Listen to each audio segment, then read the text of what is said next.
Hello నమస్తే. ఈరోజు ఆంధ్రప్రదేశ్ వార్తాపత్రికలో వచ్చిన వార్తలు, ఆ వార్తల వెనుకున్న వాస్తవాల్ని విశ్లేషించే ప్రయత్నం చేద్దాం. ముందుగా ఆంధ్రప్రభ పేపరు, ఆంధ్రజ్యోతి పేపరు, ఈనాడు పేపరు దాదాపు అన్ని పేపర్‌లో చంద్రబాబు నాయుడు గారు నిన్న ముంబైలో ఒక అవార్డ్ తీసుకున్నారు. అవార్డ్ గురించి బ్యానర్ ఐటెమ్ పెట్టారు. అవార్డు ఏందంటే టైమ్స్ అని చెప్పి ఒక ఎకనామిక్ టైమ్స్ ఎక్సలెన్సీ అవార్డ్ అని ఒకటొచ్చింది. దాంట్లో best reformer of the 2025 year. అంటే 2025లో మంచి రిఫార్మర్, సంస్కరణవాదిగా వారికి అవార్డు ఇచ్చారు భారతదేశంలో. అవార్డు కేంద్ర ఆర్థిక శాఖ మంత్రి నిర్మలా సీతారామన్ నుంచి తీసుకున్నారు. ఆ సందర్భంలో చంద్రబాబు నాయుడు గారు మాట్లాడుతూ, సంపద సృష్టికి సంస్కరణలే పునాది అని చెప్పారు. ఒక స్టేట్మెంట్ ఇచ్చారు. దాన్నే బ్యానర్ ఐటెమ్‌గా సంపద సృష్టించాలంటే సంస్కరణలు తప్ప ఇంకొక మార్గం లేదు అని చెప్పే ప్రయత్నం చేశారు. బానే ఉంది. చంద్రబాబు నాయుడు గారు 1995లో ఉమ్మడి ఆంధ్రప్రదేశ్‌కి ముఖ్యమంత్రి అయిన దగ్గర నుంచి ప్రతిసారి ముఖ్యమంత్రి అయిన ప్రతి సందర్భంలో సంపద సృష్టి ఏమి గాని సంస్కరణలు అని చెప్తున్నారు. వారు చేసిన సంస్కరణలు వల్ల 2025లో బెస్ట్ రిఫార్మర్ అవార్డ్ వచ్చింది. కంగ్రాచ్యులేషన్స్ ముందుగా వారికి. ఎందుకంటే ఈ బెస్ట్ రిఫార్మర్ అవార్డు ఒక రాష్ట్ర ముఖ్యమంత్రిగా వచ్చినందుకు, దానివల్ల ఈ రాష్ట్రానికి గాని, ఈ రాష్ట్ర ప్రజలకి ఏదైనా మేలు జరిగితే సంతోషించాల్సిందే. కానీ 1995 నుంచి ఈ రోజు వరకు సంస్కరణల పేరుతో సంస్కరణల జపం చేస్తున్న చంద్రబాబు నాయుడు గారు గాని, వారితో పాటు ఉన్న అనేక టీమ్ గాని, వారే గాక ఇంకా చాలామంది ముఖ్యమంత్రులు అంటున్న సంస్కరణలు, ప్రధానమంత్రులు అంటున్న సంస్కరణల వల్ల ఈ దేశానికి, రాష్ట్రానికి ఏమొచ్చిందయ్యా అంటే అప్పులు మిగిలినయి. ఒక ముఖ్యమంత్రి పదవైపోయి ఇంకొక ముఖ్యమంత్రి మళ్ళా ప్రమాణ స్వీకారం చేసేటప్పటికి అప్పులు పెరుగుతున్నది తప్ప సంపద పెరగట్లేదు. లేదా ప్రజలేం ముందుకు పోవట్లేదు, ప్రజలు అభివృద్ధి అవ్వట్లేదు. మీ సంస్కరణలతోని వచ్చిందేంటి? తెచ్చిందేంటి మీరు? ప్రజలకు అప్పులు మిగిల్చారు, రాష్ట్రానికి అప్పులు మిగిల్చారు. ఈరోజు రాష్ట్రం దాదాపు లక్షల కోట్ల రూపాయల అప్పుల్లోకి పోయింది. ఏమొచ్చింది సంస్కరణలతోని? ఒకవైపు అన్నదాత ఆగమైపోతుండు. అన్నదాత పరిస్థితి అగమగోచరంగా ఉంది. ఆ కర్షకుల కష్టం మధ్యలో దళార్ల పాలవుతుంది. దాన్ని పట్టించుకునే వాళ్ళు లేరు. అరే సంస్కరణలు చేస్తే అయిపోద్దా? సంపద వచ్చిద్దా? ఉత్పత్తి అవసరం లేదు, వ్యవసాయం అవసరం లేదు, ఇక కార్మికులు అవసరం లేదు, కర్షకులు అవసరం లేదు, మనుషులు అవసరం లేదా? పని చేయొద్దా? వ్యవసాయ రంగంలో ఉత్పత్తి చేయకుండా ఆహార పదార్థాలు వస్తాయా? వ్యవసాయ రంగం లేకుండా సంపద సృష్టించబడిద్దా? వ్యవసాయ రంగం లేకుండా ఈ రాష్ట్రము, ఈ దేశము ముందుకు పోద్దా? కేవలం సంస్కరణలతోనే అనేది కూడా ఆలోచించాలి అనేది ఈరోజు మేధావులు మాట్లాడుతున్నారు. చెప్తున్నారు సంస్కరణ చేయాలి, సంస్కరణలు ఏమి తప్పు కాదు, వ్యతిరేకం కూడా కాదు. కానీ అదే అన్నిటికీ మందు అంటే అది అక్కడ మిస్టేక్ అయింది. ఎందుకంటే చంద్రబాబు నాయుడు గారు నిన్న ఒక స్టేట్మెంట్ ఇచ్చారు. ఒక్కరు వద్దు ముగ్గురు ముద్దు అని. ఇదే చంద్రబాబు నాయుడు గారు గతంలో ఒక్కరు చాలు అని చెప్పారు పిల్లల్ని. ఒక్కరు ముద్దు ఇద్దరు చాలు అని చెప్పారు అప్పట్లో. ఇప్పుడు అట్లా చెప్పట్లే. ఒక్కరు వద్దు ముగ్గురు ముద్దు అంటున్నారు. అంటే మీరు తీసుకున్న స్టాండ్స్, మీరు తీసుకున్న ఆ నిర్ణయాలు సమాజం పైన ఎటువంటి రిఫ్లెక్షన్ చూపిస్తున్నాయి? జనాభా నియంత్రణ విషయంలో మీరు చెప్పింది పాటించారు. మళ్ళీ ఈరోజు మీరే మీ నోటితోనే ముగ్గురు కావాలి, ఇద్దరు కాదని చెప్తున్నారు. సేమ్ సంస్కరణల విషయంలో మాకు అన్నదాతలు అవసరం లేదు, కార్మికులు అవసరం లేదు, మిగతా సామాజిక వర్గాలు, మిగతా ప్రజల అవసరం లేదు. కేవలం సంస్కరణ చేసుకుంటూ పోతే అభివృద్ధి అయిద్ది అని ఇప్పుడు చెప్తున్నారుగా. కొద్ది రోజుల తర్వాత మీరే అంటారు. ఇది కాదు, సంస్కరణలు కాదు, అందరం వ్యవసాయ బాట పట్టాలి, అందరూ పొలాల్లోకి పోయి వ్యవసాయం చేయాలి, ఎందుకంటే తినే తిండి గింజల కరువైన ఈరోజు అని చెప్పే పరిస్థితి భవిష్యత్తులో వస్తుంది. కాబట్టి సంస్కరణలు మీకు అవార్డు వచ్చింది సంతోషం. సంస్కరణలతోనే సమాజం మొత్తం ఉద్ధరిస్తాం. సంస్కరణలు అన్నిటికీ సమస్యలకు మందు అంటే అది ఈ సమాజంలో నెగిటివ్ రిఫ్లెక్షన్స్ వస్తున్నాయి. దాని తాలూకానే ఈరోజు అప్పుల పాలు కావటం కానీ, రాష్ట్రాలు, దేశం ఈరోజు ఆంధ్రప్రదేశ్ పరిస్థితి 500 కోట్ల రూపాయలు ఫర్ డే అప్పు చేస్తే తప్ప రాష్ట్రం నడవని పరిస్థితి. ఏంటి మీ సంస్కరణల వల్ల వచ్చిన లాభం ఏంటి? సాధించింది ఏంటి? ఒకవైపు మీరు ఇక్కడ సంస్కరణలతోనే సంపద సృష్టికి పునాదులని మీరు ఒకవైపు ఇక్కడ చెప్పారు. ఇంకొక వైపు రాష్ట్రంలో రైతుల పరిస్థితి ఎట్లా ఉంది అనేది మనం చూద్దాం. ఇక ఇక్కడ ఇచ్చారు. సాక్షి పేపరు రిపోర్ట్ చేసింది, ప్రజాశక్తి పేపరు, విశాలాంధ్ర పేపరు ఇటువంటి కొన్ని రిపోర్ట్ చేసినాయి. ఇక్కడ చూడండి. కర్షకుల కష్టం దళారుల పాలు. జొన్న, మొక్కజొన్న, శనగ, అరటి, బొప్పాయి, ఉల్లి, టమాటా తదితర పంటలకు మద్దతు ధర కరువు. ఆదుకోవాల్సింది పోయి సోద్యం చూస్తున్న చంద్రబాబు సర్కారు దళారులకు మేలు చేసే నిర్ణయాలతో కుదేలవుతున్న రైతులు. ఇక్కడేమో ఒకవైపు ఈ దేశం కోసం, ఈ జాతి కోసం తినటానికి తిండి గింజలు పండించే అన్నదాత అగచాట్ల పాలవుతుండు. వాళ్ళు కర్షకులు పడ్డ కష్టం మొత్తం కన్నీటి పాలవుతుంది. దళారుల పాలవుతుంది. వాళ్ళని పట్టించుకునేటోడు లేడు. ఈ దేశంలో, ఈ రాష్ట్రంలో 70% పైగా వ్యవసాయ కుటుంబాలుంటాయి. వ్యవసాయంపై ఆధారపడ్డ ప్రజలుంటరు. వాళ్ళ గురించి వదిలేసి సంస్కరణలతోనే మొత్తం పునాది సంపదొస్తది అంటే, మరి వీళ్ళని వదిలేయమంటారా వ్యవసాయం? మీ సంస్కరణలు చేస్తే అయిపోద్దా? అందరికి కడుపు నిండిద్దా? మీరనే సంస్కరణలు ఉండాలి. సంస్కరణలకు వ్యతిరేకం కాదు. సంస్కరణలు ఉండాలి. కానీ మీరంటున్న పదే పదే సంస్కరణలు చెప్పం, పెట్టుబడిదారులు చెప్పం, పారిశ్రామికవేత్తలు చెప్పం చేస్తున్నారు కదా! ఇది భవిష్యత్తులో ఇంకా 5 సంవత్సరాలకా, 10 సంవత్సరాలకా, 15 సంవత్సరాలకా మళ్ళా సమాజాన్ని మీరు తిరోగమనం వైపు తీసుకుపోయే పరిస్థితి ఉంది. మళ్ళీ మీరు వ్యవసాయదారుల దగ్గరికి, అన్నదాతల దగ్గరికి, రైతుల దగ్గరకొచ్చి బ్రతిమాలుకునే పరిస్థితి వద్ది. మీరు వ్యవసాయం చేయండి. మేము కూడా చేస్తాం. మనం అందరం కదరబట్టలు పక్కన పెట్టి వ్యవసాయం చేస్తే తప్ప ఈ దేశంలో తినటానికి తిండి గింజలుండవు. మనం బతకలేము. ఈ పెట్టుబడులతోని, పారిశ్రామికవేత్తలతోని, సంస్కరణలతోనే కాదు అని చెప్పి మీరు తిరోగమనం వైపు తీసుకుపోయే పరిస్థితులు వస్తాయి. అందుకే మీరు బ్యాలెన్స్ చేయాల. జోడెడ్ల లెక్క. ఇటు వ్యవసాయాన్ని, వ్యవసాయ రంగాన్ని, అన్నదాతల్ని, ఇటు సంస్కరణని. రెండింటిని చేయాలి తప్ప ఒకదానిపైనే మొత్తం ఫోకస్ పెట్టి కాన్సంట్రేషన్ చేస్తే ఈ వ్యవస్థ కుదేలవుతుంది. ఈరోజు కర్షకులు వాళ్ళ కన్నీళ్లతోని ఎన్ని రోజులుండాలి? వాళ్ళ కష్టాలు దళార్ల పాలవుతున్నాయి. వాళ్ళ కష్టాలు మధ్యలో మింగేస్తున్నారు. అయినా పట్టించుకోవట్లే. ఈరోజు మొక్కజొన్న రైతులు, జొన్న రైతులు, పత్తి రైతులు, అనేక రకాల పంటలు పండించిన రైతులకి కనీస ధర, మార్కెట్ అవకాశం కల్పించలేని పరిస్థితి ఉంది. అంటే మీరు సంస్కరణలతోని అవార్డులు తీసుకోవచ్చు, ఇదే పండగ అని చెప్తే కుదరదు అనేది ఈరోజు మాట్లాడుకుంటున్న పరిస్థితి ప్రజలు. ఇది సాక్షికి సంబంధించి, ఆంధ్రప్రభకు సంబంధించి మనకిచ్చిన వార్తల్లో కంపారిజను. రైట్. నెక్స్ట్ విషయాలు ఆంధ్రప్రభ. చమురు సెగ.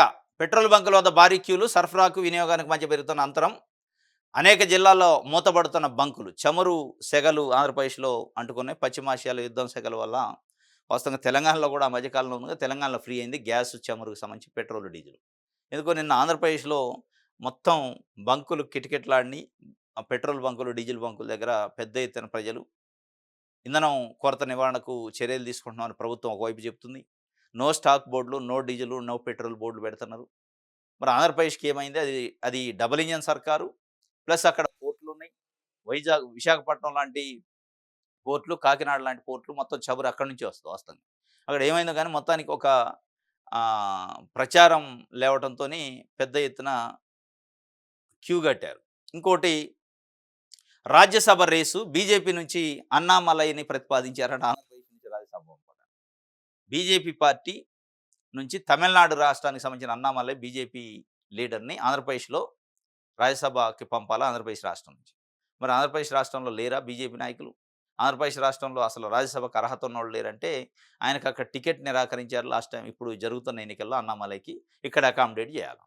ఆయన అసంతృప్తిని తీర్చడానికి ఆంధ్రప్రదేశ్ ఒక ఆయుధం అవుతుందట. దానికి సంబంధించి ఒక వార్తనిచ్చారు. అదే కాక రాజ్యసభ 4 రాజ్యసభ సీట్లు ఖాళీ అవుతుంది ఈ జూన్‌కి. ఆ 4లో 2 టీడీపీ, ఒకటి జనసేన, ఒక బీజేపీ అనేది ఒక ప్రాథమికంగా ఒక అండర్‌స్టాండింగ్‌కి వచ్చారు. కానీ ఈ కూటమి రాజకీయాల్లో ఈ రాజ్యసభ సీట్ల భర్తీ చేయటం అనేది ఒక ప్రకంపనలు సృష్టిస్తదా అనే ఒక చర్చ అయితే జరుగుతుంది. ఎందుకంటే తెలుగుదేశం పార్టీకి కేటాయించిన 2 సీట్లలో ఎవరికి ఇవ్వాలి?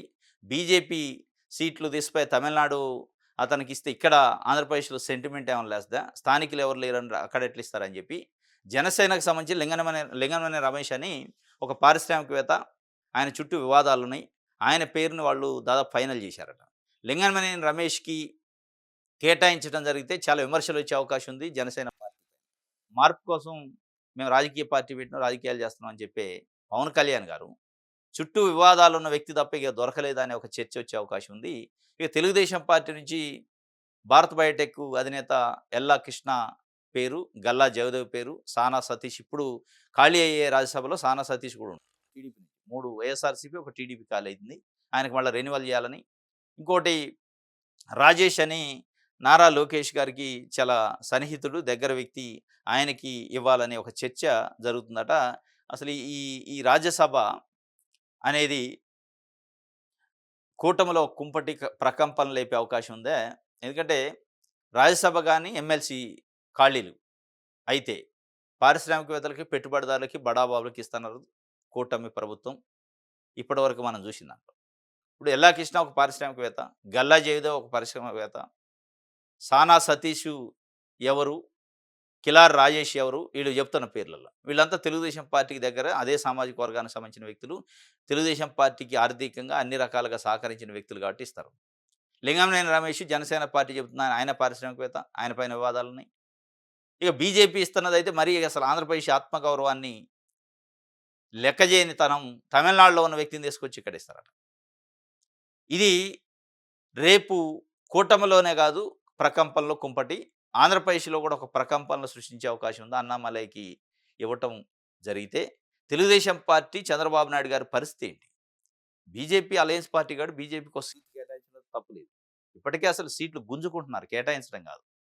రాజ్యసభ గాని, ఎమ్మెల్సీలో ఒక 4 ఖాళీ అయితే వాళ్ళు మాకు ఇన్ని ఓకే అన్న తర్వాతనే వీళ్ళు మిగిలినవి తీసుకోవాల్సిన పరిస్థితి తెలుగుదేశం పార్టీకొచ్చింది. సరే తీసుకుంటే తీసుకున్నది కూడా ఆంధ్రప్రదేశ్ సంబంధించిన నాయకులు ఎవరు లేనట్టు తమిళనాడు వ్యక్తికిస్తే మరి వీళ్ళు ఏం చెప్తారు? తెలుగు వాళ్ళ ఆత్మగౌరవం కోసం పుట్టిన పార్టీ అని చెప్పి తెలుగుదేశం పార్టీకి పేరుంది. అటువంటి పార్టీ మద్దతుతోని పక్క రాష్ట్రం నుంచి బీజేపీ నాయకుడికి వచ్చి ఇక్కడ మద్దతు ఇస్తున్నారు. అంటే ఇక్కడ రాజ్యసభ ఇవ్వాల్సిన పరిస్థితి వచ్చిందంటే, ఇక ఆలోచన చేసుకోవాల్సిన పరిస్థితి. ఒక రాష్ట్రంలో కూడా ప్రకంపనలొస్తాయి. ప్రజల్లో కూడా ఒక నెగెటివ్ యాంగిల్ వచ్చే అవకాశం ఉంది. ఇది ఒక వార్త అమిత్ షా డైరెక్ట్ చెప్పిండట, అన్నామలైకి ఇస్తున్నాం, మీరు ఇక మాట్లాడొద్దు అని చెప్పి. రైట్. ఇంకోటి మహిళా కోటా పైన తప్పుడు ప్రచారం, ఎన్నికల లబ్ధి కోసమే బీజేపీ తంటాలు, ఓటు హక్కు కాలు రాసే ఎస్ఐఆర్ను తిప్పికొట్టాలి, అమరావతి పేరుతో అడుగడుగునా దోపిడీ చేస్తున్నారని సిపిఐ పార్టీ రాష్ట్ర కార్యదర్శి ఈశ్వరయ్య చెప్పిండు.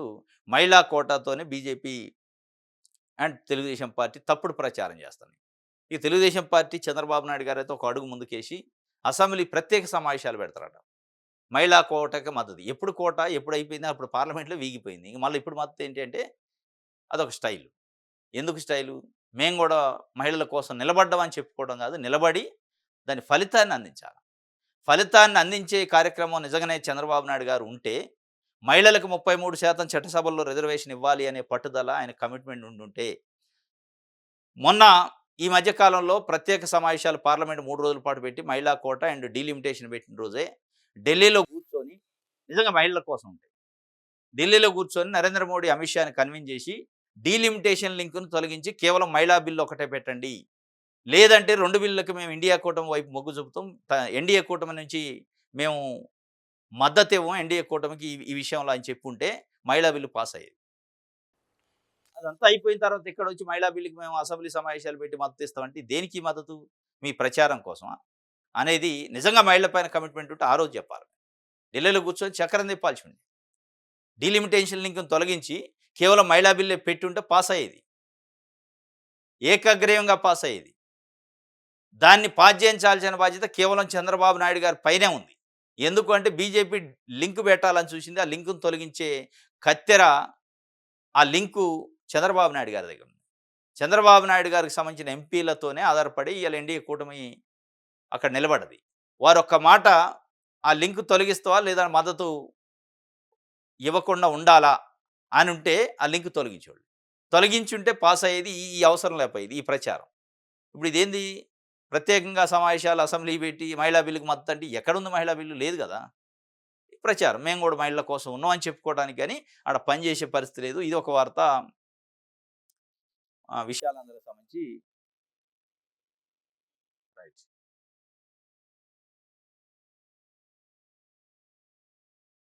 ఆంధ్రజ్యోతి చూద్దాం. సేమ్ ఆంధ్రజ్యోతిలో కూడా సంస్కరణలతోనే సంపద వస్తుంది, టెక్నాలజీతోనే అభివృద్ధి చెందుతాము అని చెప్పి చంద్రబాబు నాయుడు గారు అన్న మాటల్ని ఇక్కడ హెడ్డింగ్ ఇచ్చారు. ఇది ఇక్కడే గొడవ అంతా ఇక్కడ. సంస్కరణలతోని అభివృద్ధి అయింది, కానీ సంస్కరణలతోని మాత్రమే సంపద వస్తుంది, టెక్నాలజీతోని మాత్రమే అభివృద్ధి అవుతాం, ఇక ఏది అవసరం లేదు, వ్యవసాయం అవసరం లేదు, మిగతా రంగాలు అవసరం లేదంటే కాదు. వ్యవసాయం కావాలి, పారిశ్రామిక రంగం కావాలి, సేవా రంగం కావాలి, అన్నీ ఈక్వల్గా తీసుకెళ్తేనే అభివృద్ధి అందుతుంది. అన్నీ ఈక్వల్గా తీసుకుపోతేనే అన్ని వర్గాల ప్రజలకు మేలు జరిగింది. మీరనే సంస్కరణలు, మీరనే పెట్టుబడిదారులు, మీరనే పారిశ్రామికవేత్తల వల్ల సమాజం నిట్టనిలువుగా చీలుతుంది. సంపద ఉన్నోడికి సంపద వస్తుంది, సంపద లేనోడు బేదోడు అవుతుండు. లేనోడు లేనోడు అయితుండు, ఉన్నోడు ఉన్నోడు అయితుండు. సమాజం 2గా డివిజన్ అయిపోతుంది. మీ సంస్కరణల ఫలితం అదే. 1995 నుంచి చంద్రబాబు నాయుడు గారు అమలు చేసిన సంస్కరణల ఫలితం వల్ల ఈరోజు పేద ప్రజలు విద్య ఎక్కడ చదువుకోవాలంటే గవర్నమెంట్ స్కూల్స్‌లో. పేద ప్రజలు వైద్యం ఎక్కడ చేయించుకోవాలంటే గవర్నమెంట్ హాస్పిటల్స్‌లో. గవర్నమెంట్ స్కూల్స్, గవర్నమెంట్ హాస్పిటల్స్ ఒక పనికిరాని వాటి కింద ముద్రేసి అక్కడనే మీరు మీ పరిస్థితి అక్కడే అని చెప్పే పరిస్థితి. ఇది ఇదొక సెక్షన్. ఇంకొక సెక్షను డబ్బున్నోళ్ళు, సంపద, పెట్టుబడిదారులు, పారిశ్రామికవేత్తలు ఎక్కడ చదువుకోవాలంటే international schools, concept schools, ICS syllabus, CBSE syllabus, private schools, corporate స్కూల్స్‌లో వాళ్ళు చదువుకోవాలి. హాస్పిటల్స్ కూడా కార్పొరేట్ హాస్పిటల్స్‌లో వాళ్ళు చూయించుకోవాలి. అంటే డివిజన్ అయిపోయింది సమాజం. ఇది సంపద సృష్టి ఎట్టయిద్ది? ఇది సమాజాన్ని ఒక బ్యాలెన్స్ చేయటం ఎట్లయిద్ది? కాబట్టి దీన్ని ఆలోచించాలా. జోడెడ్ల లెక్క సంస్కరణలు ఒకవైపు, మిగతా వర్గాలను ఒకవైపు తీసుకెళ్తే తప్ప, మీరంటున్న కేవలం సంపద మాత్రమే అంటే కాదు. రైట్. ఇది ఒక వార్త. ఎమ్మెల్యేగాని విఫలమయ్యారట జగన్మోహన్ రెడ్డి గారు. ఇది ఆంధ్రజ్యోతి రాసింది. అధికార కాంక్ష తప్ప ప్రజా సమస్యలు జగన్‌కు పట్టవు. మాజీ సీఎం తీరుపై జనంలో అసంతృప్తి ఉందట. అప్పుడు లేదు, ఇప్పుడు లేదు. అప్పుడు లేదు, ఇప్పుడు లేదని ప్రజలు అనుకుంటున్నారట అని ఆంధ్రజ్యోతి రాసింది. లండన్‌కు జగన్ దంపతులు వచ్చే నెల 10న తిరిగి బెంగుళూరుకు వస్తారు. ఒక టూర్ వెళ్తారు. విదేశీ పర్యటన కోర్టు పర్మిషన్ తీసుకొని మరి. పదవి కాంక్ష తప్ప వైసీపీ అధ్యక్షుడు వైఎస్ జగన్మోహన్ రెడ్డికి ప్రజా సమస్యలు పట్టడం లేదని ప్రజలు అనుకుంటున్నారా? దట్టు రాష్ట్ర ప్రజలు కాదు. కేవలం పులివెందుల ప్రజలు కూడా అనుకుంటున్నారట. మరి రాష్ట్రం మొత్తం ఎట్లాగా ఫెయిల్ అయిండు ఓడిపోయి. కానీ పులివెందుల్లో ఎమ్మెల్యేకి కూడా ఆయన న్యాయం చేయలేకపోతున్నాడని వీరికి తెలిసింది రాశారు. నిజంగానే పులివెందుల్లో న్యాయం చేయకపోతే, పులివెందుల్లో అసంతృప్తి ఉంటే, జగన్మోహన్ రెడ్డి గారు కాలు బయట పెడితే ఇంట్లో నుంచి, ఎందుకు వేల మంది తండోపతండాలుగా జగన్మోహన్ రెడ్డి దగ్గరకొచ్చి సమస్యలు చెప్పుకునే పరిస్థితి, ఎందుకు రిప్రజెంటేషన్‌లు ప్రజా దర్బార్లు ఇచ్చే పరిస్థితి, ఆయన పట్టించుకోవట్లే. ఎందుకు వస్తున్నారు ప్రజలు? ఆ స్థాయిలో అసంతృప్తి ఉంటే నిలదీస్తాన్రా జగన్మోహన్ రెడ్డిని? ఒక ప్రతిపక్ష నాయకుడు, మాజీ ముఖ్యమంత్రి, ప్రతిపక్ష పార్టీకి సంబంధించిన ఎమ్మెల్యే ఆయన క్యాంప్ ఆఫీస్‌లోనో లేదా ఆయన కాన్స్టిట్యున్సీలో తిరుగుతుంటే వేల మంది జనాలు రోడ్ల ఎంట వాలంటరీగా వచ్చి ప్రజలు కలవటానికి ప్రయత్నం చేసి వాళ్ళ సమస్యలను చెప్పుకోవడానికి ప్రయత్నం చేస్తానంటే అది ప్రతిపక్షం ఫెయిల్ అయినట్ట, ప్రభుత్వం ఫెయిల్ అయినట్ట. ప్రభుత్వం మీరు అంటున్నట్టు మీరు జపం చేస్తున్న ప్రభుత్వం, మీరు మోస్తున్న పార్టీ నిజంగానే చాలా మంచి కార్యక్రమాలు చేస్తే జగన్మోహన్ రెడ్డి ముఖం కూడా చూడొద్దు కదా ప్రజలు. ఈ జగన్మోహన్ రెడ్డితో అవసరం ఏంటి? జగన్మోహన్ రెడ్డికి పోయి రిప్రజెంటేషన్‌లు ఇయ్యాల్సిన అవసరం ఉండదు కదా! అంటే దాని తాలూకా ఏమైతుందో ప్రభుత్వం పనితీరు ఎట్లా ఉంది? ప్రభుత్వం పైన ప్రభుత్వం చేసే పనులు ప్రజలకు ఏ మేరకు అందుతున్నాయి? ప్రజల సమస్యలు ఏ స్థాయిలో ఉన్నాయనేది జగన్మోహన్ రెడ్డిని కొన్ని వేల మంది, లక్షల మంది రోడ్లంట వచ్చి కలుస్తున్నారు అంటే, కలవడానికి ప్రయత్నం చేస్తున్నారంటే దాన్ని ఆ కోణం కూడా అర్థం చేసుకోవాలి కదా! ఈరోజు ప్రజా దర్బార్ పేరుతోని తెలుగుదేశం పార్టీ ఆఫీస్‌లో పెడుతున్న ప్రజా దర్బార్‌లో కొన్ని వేల మంది వస్తున్నారు. 2 సంవత్సరాలు పూర్తిగా వస్తుంది ప్రభుత్వం వచ్చి. కొత్తలో అంటే గత ప్రభుత్వం సమస్యలు అనుకోవచ్చు. ఇంకా 2 సంవత్సరాలకు కూడా ప్రజల సమస్యలు చిన్న చిన్న సమస్యలు కూడా పరిష్కారం చేయలేని పరిస్థితుల్లో విజయవాడ వచ్చి లోకేష్ గారి క్యాంప్ ఆఫీసులో లేదా తెలుగుదేశం పార్టీ ఆఫీసులో వేల మంది ప్రజలు కలవటానికి ప్రయత్నం చేస్తున్నారు. రిప్రజెంటేషన్‌లు ఇయటానికి ప్రయత్నం చేస్తున్నారు అనంటే ప్రభుత్వ పనితీరు ఎట్లా ఉంది అనేది ఆ కోణం కూడా విశ్లేషించాలిగా. ఇదే ఆంధ్రజ్యోతి రాసింది.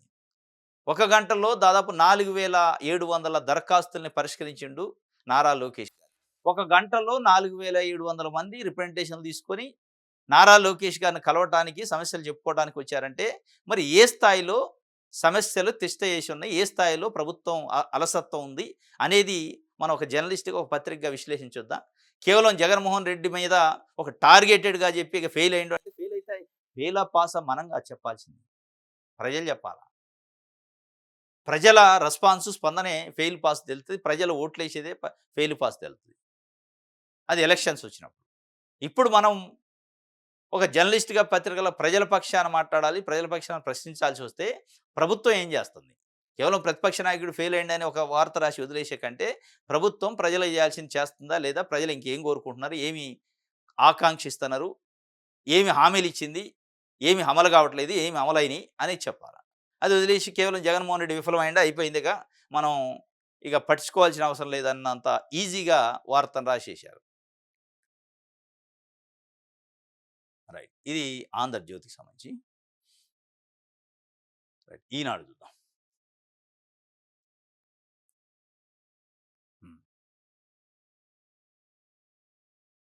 రైట్. విశ్వనగరి మన విశాఖ అట ప్రపంచ ప్రఖ్యాత సంస్థల దృష్టి ఇటువైపే.